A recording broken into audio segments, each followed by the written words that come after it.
In this chapter, we're going to be talking about how to do arithmetic with C#. And in this particular lesson, we're going to start off kind of slowly by talking about the arithmetic operators.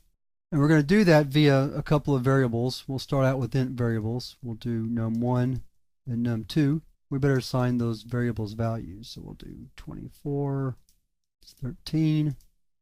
And I did that on purpose. I had one even number, one odd number for a reason. We'll see that in just a moment. So we'll start out here.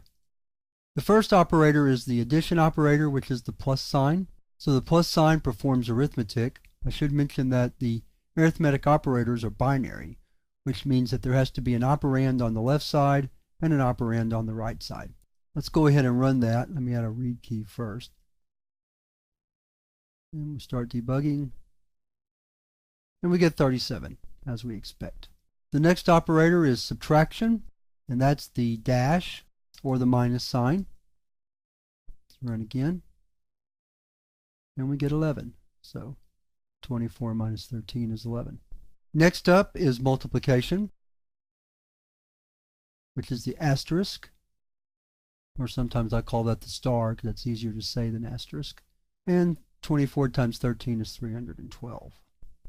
And then finally, we have division, which is the forward slash, like so. Then when we run the program, that's why I made 13 an odd number, or num2 13 an odd. Notice that when you're working with integer values, you don't get a floating point result with division. So we lost some information there.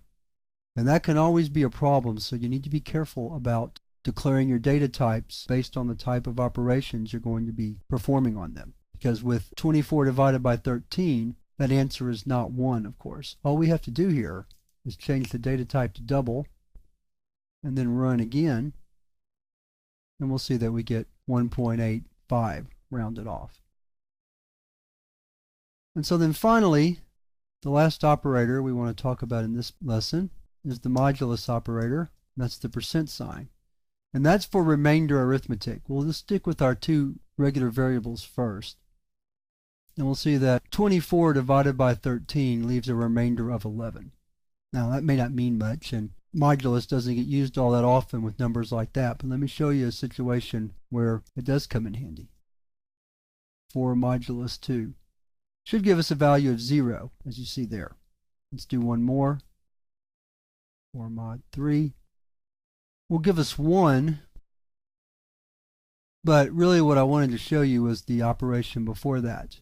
Anytime you perform modulus with 2 and the result is 0, that means that the number you perform the modulus on, is an even number. So you can use modulus to determine if a number is even or odd. Any number mod 2 that has a result of 0 is an even number. Any odd number, for example 3 mod 2, will come out 1, as you'll see right here, because there's a remainder of 1 when you divide 3 by 2. So to review, the arithmetic operators are the plus sign, the minus sign, the asterisk, the slash for division, and the percent sign for modulus. Those are not all of the operations you can perform in C#. Those are just the built-in operators. Later in the chapter, we'll look at using a class, the math class, to perform other operations such as square root and absolute value and operations like those. But those are the primary or the built-in arithmetic operators. And that wraps up this lesson on them. In the next lesson, we're going to talk about the order of precedence, because there is a particular order of precedence in how the operators are evaluated. And we're going to look at that in the next lesson.